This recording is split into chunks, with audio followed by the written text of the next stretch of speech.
Covalent bond, सहसंयोजक बंध। क्या होता है इसके अंदर? कोवेलेंट बॉन्ड यानी कि सहसंयोजक बंध क्या होता है? तो इसके अंदर हम एक डेफिनेशन कहें या एक लाइन में इसको परिभाषित करने की कोशिश करें, हम लोग डिफाइन करने की कोशिश करें तो क्या कह सकते हैं कि जब दो परमाणु आपस में इलेक्ट्रॉनों की साझेदारी करते हैं, यानी कि the sharing of electron in between two atoms, यानी दो एटम्स के बीच में क्या हो? इलेक्ट्रॉनों की साझेदारी हो, और उन साझेदारी के फलस्वरूप क्या बन जाए? कोई मॉलिक्यूल का फॉर्मेशन हो जाए, किसी परमाणु का निर्माण हो। तो हम क्या करें? अणु मिलकर क्या बनाते हैं? परमाणु बनाते। तो एटम मिलकर क्या बनाते हैं? मॉलिक्यूल बनाते हैं। तो जब हम ये कह रहे हैं उसके अंदर क्या होना चाहिए? इलेक्ट्रॉनों की शेयरिंग यानी साझेदारी होना चाहिए। तो एक लाइन में खत्म कर सकते हैं। यहाँ पर बात क्या होगी कि किसकी साझेदारी होगी? तो यहाँ पर हम कह सकते हैं कि इलेक्ट्रॉनों की साझेदारी होगी। तो इलेक्ट्रॉनों की साझेदारी के फलस्वरूप बनने वाले बंध को हम लोग क्या कहेंगे? कोवेलेंट बॉन्ड या सहसंयोजक बॉन्ड बोलेंगे। तो लिख सकते हो आप line, the sharing of electron in between two atoms, दो एटम्स के बीच में, दो परमाणुओं के बीच में इलेक्ट्रॉनों की साझेदारी के फलस्वरूप बनने वाले बंध को सहसंयोजक बंध कहते हैं।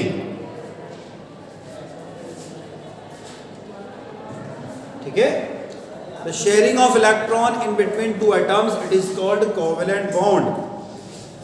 अब देखो होता क्या, हम ये कह रहे हैं कि सपोज हमारे पास में A और A के बीच में, सॉरी A और B के बीच में, या फिर हम कहते हैं कि A और A के बीच में यदि एक एक इलेक्ट्रॉनों की शेयरिंग होगी तो वहां पर कौन सा बॉन्ड बनता है? सिंगल बॉन्ड बन जाता है। ठीक है? हिंदी में उसको हम लोग एकल बंध कहते हैं। क्लियर है?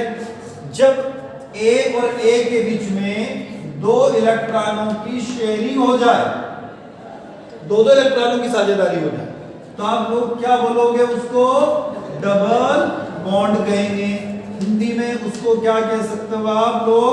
द्विबंध कहेंगे। और जब दो इलेक्ट्रॉनों, जब दो एटम्स के बीच में तीन इलेक्ट्रॉनों की साझेदारी हो जाए तो कौन सा बॉन्ड बन जाता है? ट्रिपल बॉन्ड का फॉर्मेशन हो जाता है, यानी त्रिक बंध का निर्माण हो जाता है। क्लियर है?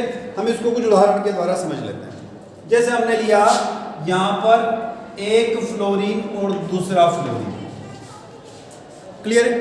अब हम लोग जानते हैं कि फ्लोरीन का परमाणु क्रमांक कितना होता है? 9। ठीक है? लिखें तो 2 और 5। आउटर मोस्ट में 5 इलेक्ट्रॉन है, बाह्यतम कोश में 5 इलेक्ट्रॉन। तो जब 5 इलेक्ट्रॉन आप बताओगे तो कैसे बता सकते हैं? तो देखो हमने लिखा 5 इलेक्ट्रॉन है तो 1 2 3 4 5। इसी तरीके से यहां से तो 1 2 3 4 और 5। क्लियर है? कितने इलेक्ट्रॉन की शेयरिंग कर सकता है? तो ये एक एक इलेक्ट्रॉन की शेयरिंग कर सकता है। ठीक है ना? सॉरी, इसके बाह्यतम कोश में 7 इलेक्ट्रॉन है। ठीक है ना? तो जब 7 इलेक्ट्रॉन है तो 7 इलेक्ट्रॉन के कारण क्या हुआ? उसका ऑक्टेट यानी अष्टक पूरा होगा। काउंट करें तो कैसे? आप देखो जब 7 इलेक्ट्रॉन है तो 1 2 3 4 5 6 7 और 8, यानी इस पहले वाले फ्लोरीन का ऑक्टेट कंप्लीट हो गया। दूसरे में भी 2 2 4 2 6 4 2 8, यानी दोनों फ्लोरीन ने अपना ऑक्टेट यानी अष्टक पूर्ण कर लिया। ठीक है? तो कितने इलेक्ट्रॉनों की शेयरिंग हुई? एक एक इलेक्ट्रॉन की। जब एक एक इलेक्ट्रॉन की शेयरिंग होगी तो सिंगल बॉन्ड। अब इसी केस को मैं दूसरे तरीके से समझूं, मैंने यहाँ पर ले लिया एक O और फिर दूसरा O ले लिया। ऑक्सीजन का एटॉमिक नंबर कितना होता है? 8। 2 और 6, आउटर मोस्ट में 6 इलेक्ट्रॉन है, बाह्यतम कोश में 6। तो कैसे लिख सकते हैं हम लोग? 1 2 3 4 5 6। इसी तरीके से 1 2 3 4 5 और 6। ठीक है? इनको क्या करना? अपना ऑक्टेट कंप्लीट करना, अपना अष्टक पूरा करना। तो अष्टक पूरा करने के लिए क्या करेगा? ये इलेक्ट्रॉनों की शेयरिंग करेगा, साझेदारी करेगा। तो जब इलेक्ट्रॉनों की शेयरिंग, इलेक्ट्रॉनों की साझेदारी करेगा तो क्या करेगा? बॉन्ड का फॉर्मेशन करेगा। तो यहां पर इन बिटवीन टू ऑक्सीजन कितने बॉन्ड बन गए? 2 बॉन्ड, डबल बॉन्ड बन गए। तो यहां पर देखिए 2 2 4 2 6 और 2 8, पहले का भी ऑक्टेट कंप्लीट, दूसरे का भी ऑक्टेट कंप्लीट हो गया। तीसरा केस इस तरीके से हम लोग देखते थे नाइट्रोजन का, हमने लिखा एन, यहाँ पर भी लिखा एन। हम लोग जानते हैं नाइट्रोजन का एटॉमिक नंबर 7। क्या लिख सकते, 2 और 5। आउटर मोस्ट में 5 इलेक्ट्रॉन है, तो 1 2 1 2।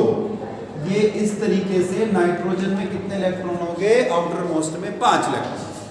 अब शेयरिंग हुई तो 1 2 और 3 शेयरिंग हुई। देखें तो 2 3 5 और 3 8, यानी इसका ऑक्टेट कंप्लीट, इसका भी ऑक्टेट कंप्लीट। तो इस तरीके से क्या करते हैं कि दोनों जो एटम होते हैं वो अपने इक्वल इलेक्ट्रॉन रखते हैं। शेयरिंग किसे कहते हैं, साझेदारी किसे कहते हैं, कि भैया बराबर पार्टिसिपेशन होगा, ठीक है ना। तो एक ने जितने इलेक्ट्रॉन रखे दूसरे उतना ही रखेगा। तो यहाँ पर देखो सबने बराबर रखा। तो यदि 1 इलेक्ट्रॉन की शेयरिंग हुई तो सिंगल बॉन्ड, 2 की शेयरिंग हुई तो डबल बॉन्ड, 3 की शेयरिंग हुई तो ट्रिपल बॉन्ड का फॉर्मेशन हो जाता है, ठीक है ना। तो इस तरीके से बंधों का निर्माण हो जाता है। इन बॉन्ड को हम लोग क्या बोलते हैं, सिंगल बॉन्ड्स कहते हैं, डबल बॉन्ड कहते हैं और ट्रिपल बॉन्ड कहते हैं। और इस बंध को हम लोग कोवेलेंट बॉन्ड यानी कि सहसंयोजक बंध कह सकते हैं। चल आगे सर, नोट कर लिया आपने, चलो आगे चलते हैं सर।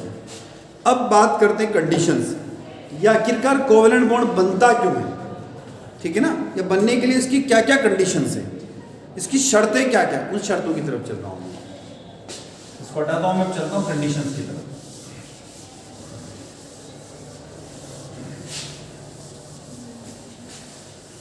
चलो नेक्स्ट हेडिंग है मेरी कंडीशंस ऑफ कोवेलेंट बॉन्ड, यानी कि सहसंयोजक बंध बनने की शर्तें। सहसंयोजक बंध बनने की शर्त, इसकी कंडीशंस क्या क्या होनी चाहिए, यानी क्या क्या शर्त होना चाहिए। तो कंडीशन ऑफ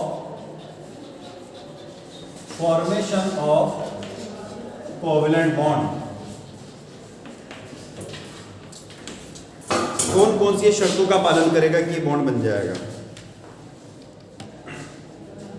ठीक है। तो पहली शर्त क्या थी, एक एलिमेंट से दूसरे एलिमेंट के बीच में क्या होना चाहिए, इलेक्ट्रॉनों की साझेदारी होनी चाहिए। तो सबसे पहली कंडीशन तो क्या हो गई, साझेदारी होना चाहिए, ठीक है ना, साझेदारी होना चाहिए, यानी कि शेयरिंग ऑफ इलेक्ट्रॉन, हिंदी में लिख लो तो इलेक्ट्रॉनों की साझेदारी होना चाहिए। अब बात आती शेयरिंग के बाद में, शेयरिंग कब होती है, ये क्यों होगी, ठीक है ना। तो इसके अंदर एक अच्छी सी कंडीशन क्या है, कंडीशन ये है कि when non metal combine, Hindi में लिखो तो आप लिख सकते हो जब दो अधातु जुड़ती है या संयोग करती है, जब दो अधातु परस्पर संयोग करती है, वे नॉन मेटल कंबाइन, जब दो अधातु परस्पर संयोग करती है। अब नॉन मेटल ने कंबाइन हो गए। अब आप देखो जब नॉन मेटल जुड़ती है, CO2 बना, कार्बन और ऑक्सीजन दोनों क्या है, अधातु, ठीक है ना। इसी प्रकार से NH3भी, नाइट्रोजन हाइड्रोजन, H2O, बहुत सारे एग्जाम्पल आप लिख सकते हो। तो दूसरी शर्त ये कि दोनों जुड़ने वाले या दोनों जो शेयरिंग होगी उसमें क्या होना चाहिए, दोनों नॉन मेटल होना चाहिए, अधातु होना चाहिए। तो पहला तो इलेक्ट्रॉनों की साझेदारी होना चाहिए, दूसरी अधातु होना चाहिए। तीसरी शर्त क्या है, तीसरी शर्त है कि दोनों तत्वों की विद्युत ऋणात्मकता का अंतर बहुत कम होना चाहिए। The electronegativity difference between two elements is minimum. विद्युत ऋणात्मकता का अंतर क्या होना चाहिए, बहुत कम होना चाहिए, ठीक है ना। ज्यादा अंतर होगा तो बंध कौन सा हो जाएगा, आयनिक हो जाएगा, और कम अंतर होगा तो सहसंयोजक रहेगा। जैसे हमने कहा कि भैया H2 लिखा, ठीक है, तो एक H और दूसरे H की दोनों की विद्युत ऋणात्मकता का अंतर 0 है। हमने O2 लिखा तो दोनों सेम है, N2 लिखा, F2 लिखा, Cl2 लिखा, कुछ भी लिखा, ठीक है ना। तो इसका उदाहरण ही हो सकता है। तो इस तरीके से दोनों में क्या होना चाहिए, नॉन जो मेटल है, नॉन मेटल होना चाहिए, इलेक्ट्रोनेगेटिव डिफरेंस बहुत कम होना चाहिए। आगे नेक्स्ट है दोनों तत्वों के संयोग के बाद,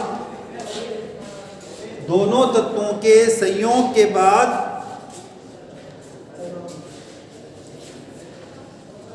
अष्टक पूर्ण होना चाहिए।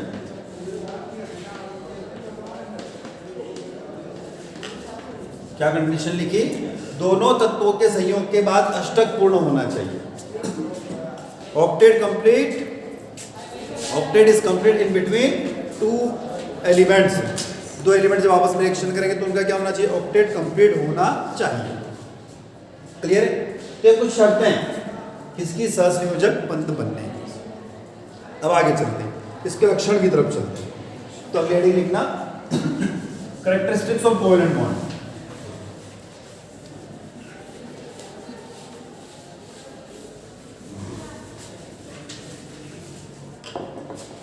नेक्स्ट है सहसंयोजक यौगिकों के लक्षण। सहसंयोजक यौगिकों के लक्षण, characteristics of covalent compound.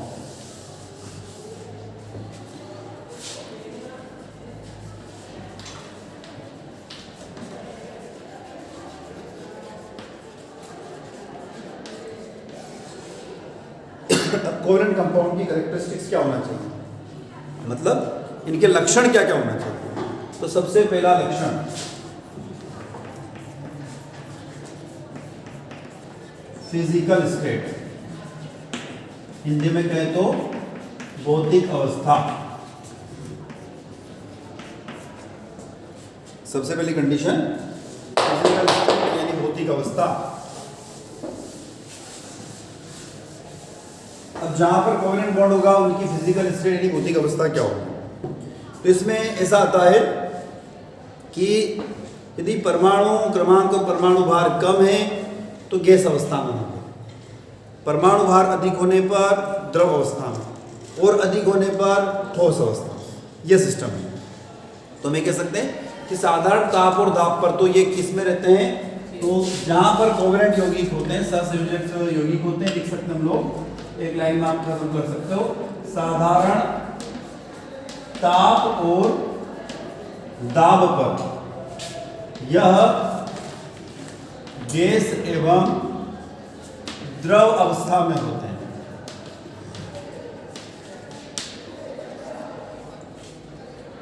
Eight normal temperature the covalent compound present in liquid and gas state.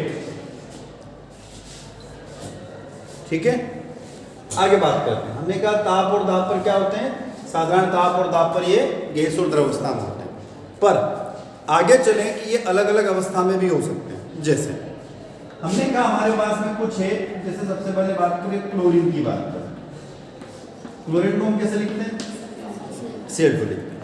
ठीक है, अब Cl2 इसका अणुभार कितना हो गया, तो एक क्लोरीन का 35, दूसरे का भी 35, 35.5 और 35.5। हम लिखते हैं Cl सिंगल बॉन्ड से एक का वजन कितना 35.5, दूसरे का भी कितना 35.5, दोनों को जोड़ोगे तो आ रहा समझ में, 71 हो गया। तो इसका अणुभार कितना होता है 71। ठीक है ना, इसका अणुभार है क्लोरीन का, तो क्लोरीन का अणुभार यानी मॉलिक्यूलर मास कितना हो गया 70। तो ये कौन सी अवस्था में होती क्लोरीन, आप लोग जानते हैं, गैस है। ठीक है, आगे की बात करते हैं। दूसरा ब्रोमीन। ब्रोमीन अणुभार 160, अणुभार मतलब मॉलिक्यूलर मास। ये क्या है, लिक्विड स्टेट में। आयोडीन, आयोडीन का मास होता है 254।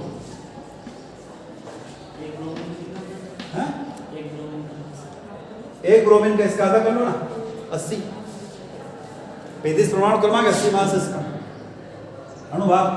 ये होता है ठोस। तो कहने का मतलब ये सीधी सी बात हो गई कि मॉलिक्यूलर मास यानी अणुभार बढ़ने के साथ साथ में उनकी अवस्था भी चेंज होती है, यानी गैस से ठोस की तरफ चली जाती है। ठीक है, तो ये हमारी हो गई क्या, फिजिकल स्टेट यानी कि भौतिक अवस्था। नेक्स्ट स्टेट की तरफ चलते हैं। 254 आयोडीन का मास होता है 254। नेक्स्ट अगला जो पॉइंट है वो सोल्यूबिलिटी।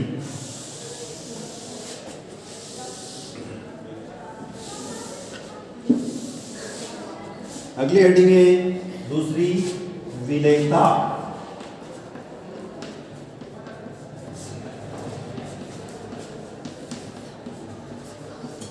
सॉल्युबिलिटी। अब सॉल्युबिलिटी क्या होगी,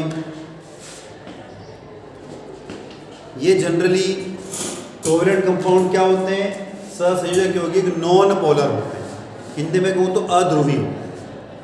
ठीक है, तो क्या कह सकते हैं, यह जल यानी कि वाटर और पोलर सॉल्वेंट यानी कि ध्रुवीय विलायकों में अघुलनशील होते हैं।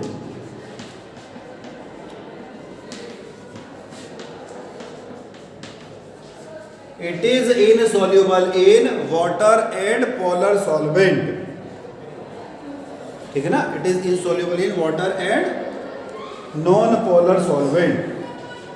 पर किसमें घुलनशील हो गए, तो इसका उल्टा क्या लिखोगे, अध्रुवीय विलायकों में घुलनशील होते हैं। तो आप लिख सकते हो non polar soluble in non polar solvent, अध्रुवीय विलायकों में घुलनशील होते हैं। अब नॉन पोलर सॉल्वेंट का उदाहरण क्या है, बेंजीन। ठीक है, आगे चले, ईथर, ठीक है, अल्कोहल, बहुत सारे होंगे। तो ये ध्रुवी में घुलनशील नहीं होते जबकि अध्रुवी में घुलनशील होते हैं। ठीक है, आगे बात करते हैं, हो गया, चलो आगे। बेंजीन, ईथर और अल्कोहल लिख लेना इसमें। नेक्स्ट पॉइंट, तीसरा पॉइंट, समावयवता। ठीक है ना, समावयवता, आइसोमेरिज्म। तीसरा पॉइंट,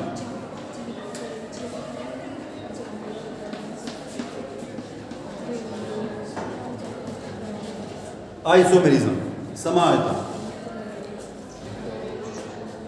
समावयवता आप क्या लिखोगे आइसोमेरिज्म में, पहली बात ये क्या होते हैं, रिजिड होते हैं, हिंदी में कहें तो दृढ़ होते हैं। क्या होते हैं ये, सहसंयोजक बंध वाले होगी, क्या होते हैं, रिजिड यानी कि दृढ़ होते हैं। दृढ़ मतलब कठोर होते हैं, दृढ़ का मतलब हार्ड होते हैं, बोल सकते हैं। और इनमें एक अच्छा सा नेचर पाया जाता है, कौन सा, जरूर याद रखें आप लोग, दिशात्मक गुण यानी कि डायरेक्शनल नेचर इनके अंदर होता है, ये जरूर याद रखें। सहसंयोजक यौगिकों में या सहसंयोजक बंध में दिशात्मक गुण पाया जाता है, यानी डायरेक्शनल नेचर इनके अंदर होता है, ये जरूर याद रखें। ठीक है, और इनकी ज्योमेट्री फिक्स्ड होती है, ज्यामिति निश्चित होती है, लिख सकता हूं, इनकी ज्योमेट्री या ज्यामिति फिक्स्ड होती है, निश्चित होती है। फोर्थ पॉइंट, चालकता।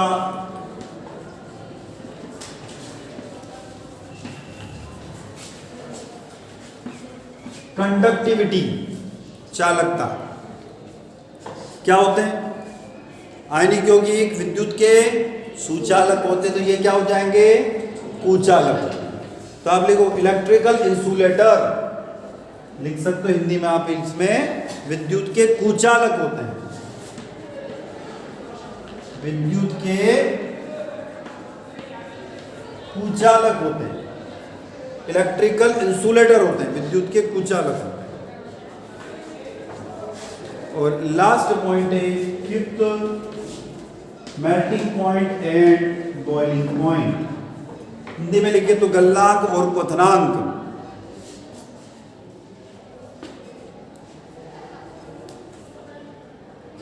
आयनिक यौगिकों के बारे में पढ़ा था हमने।